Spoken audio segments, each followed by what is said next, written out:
Agora você ouve uma palavra de vida com o pastor Érico Rodolfo Bussinger.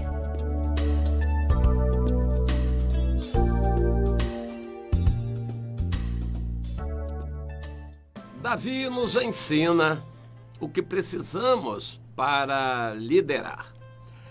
Liderar deve ser o anseio de todo cristão, o que é o cumprimento do que o Senhor determinou na natureza e na vida espiritual.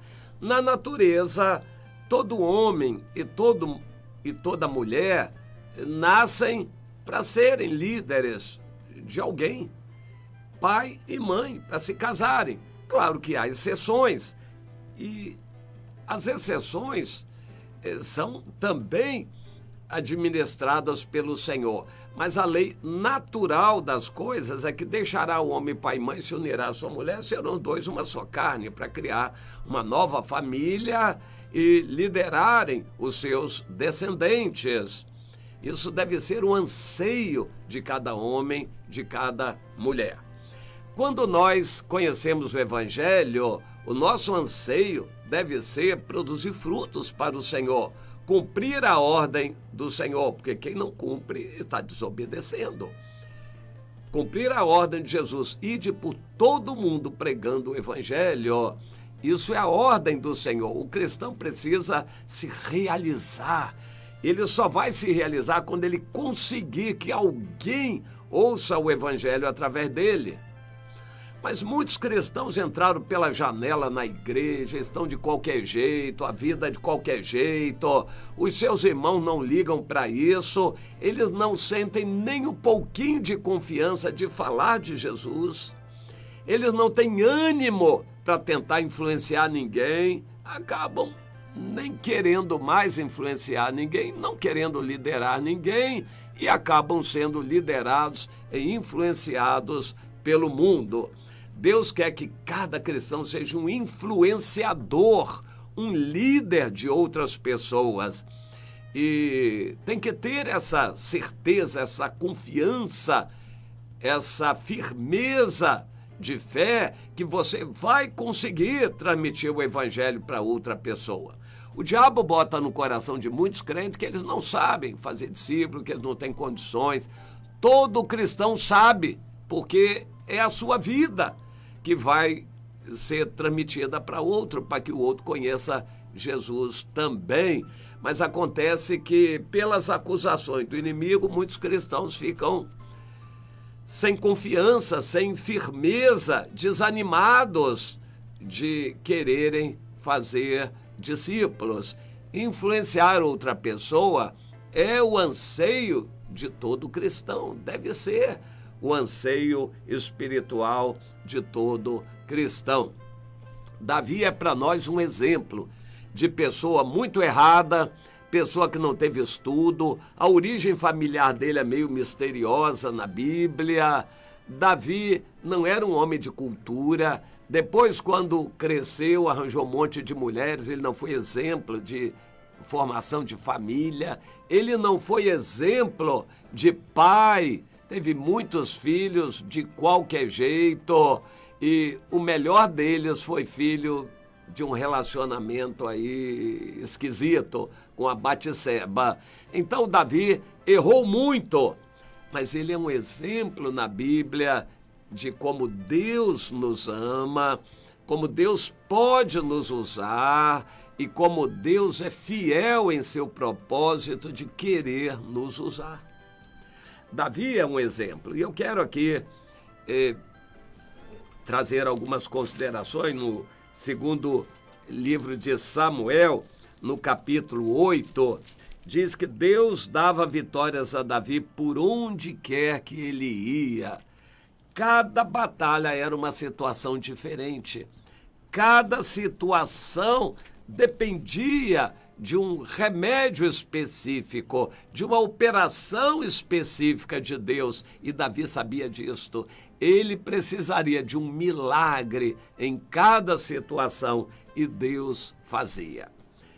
No final do capítulo 8, a crônica diz que Davi reinou sobre todo Israel, julgava e fazia justiça a todo o seu povo.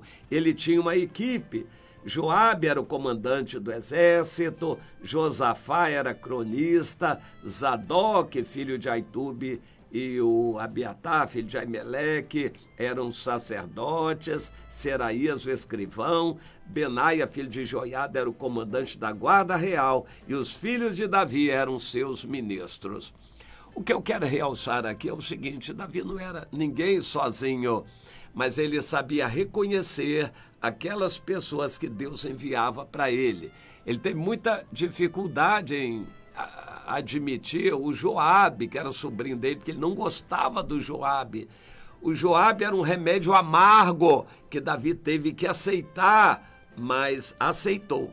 Constrangido, com o coração quebrantado, mas aceitou. E o Joabe foi uma bênção na vida de Davi. Como foi uma bênção na vida de Davi, aquele Joabe?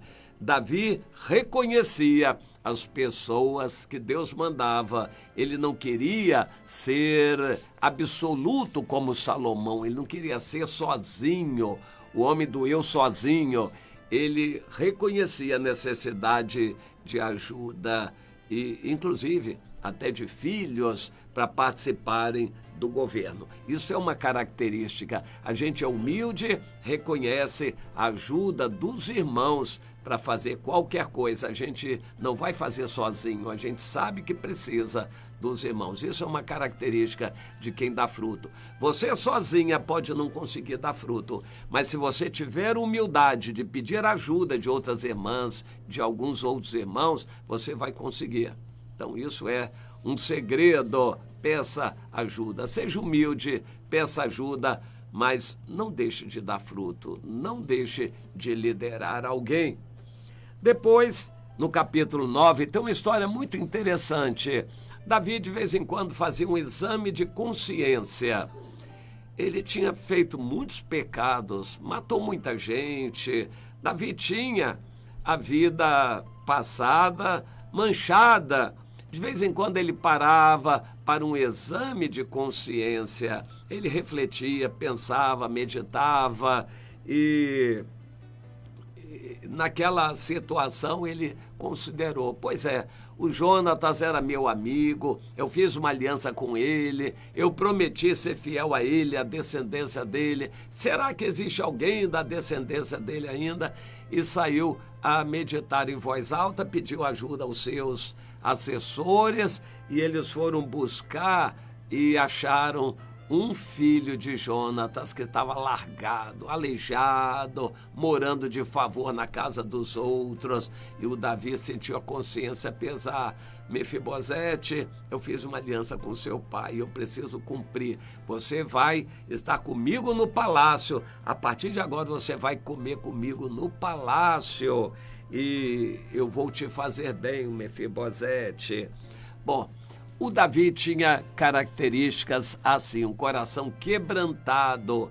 De vez em quando ele parava para meditar, refletir, lembrar o passado, para que o Espírito de Deus lhe trouxesse à mente qualquer coisa que ele precisasse fazer para se consertar. Isto é uma característica de quem consegue liderar, a humildade e esse aspecto de parar algum tempo para refletir e meditar. Senhor, esse ano eu não ganhei ninguém. Por que eu não ganhei? O que aconteceu, Senhor? Onde há o erro no meu coração de eu não ter conseguido esse ano ganhar ninguém para o teu reino? O que aconteceu, Senhor? Me mostra. Sabe o que vai acontecer? Deus vai mostrar. Quando você para perguntar, o Senhor vai responder. Mas acontece que muitos crentes tentam tapar o sol com a peneira. Não, eu não ganhei ninguém, mas pode ser, mas eu não deixei de vir à igreja, eu não deixei de fazer a leitura, eu fui fiel nos dízimos, aí Deus vai entender. Irmão, não se tapa o sol com a peneira. Você não ganhou ninguém. Pergunte a Deus onde é que está o erro na sua vida de não ter conseguido ganhar ninguém. Seu coração estava nas coisas do mundo. passou a maior parte do tempo em cima do WhatsApp, o que você fez? Reconheça o seu erro diante de Deus. Davi errou redondamente no caso da aliança com Jonatas, mas Deus deu a ele oportunidade de conserto. Comece a ser sincero, quebrando seu coração, reflita, pergunte a Deus por que você não tem conseguido trazer ninguém, ganhar ninguém, liderar ninguém.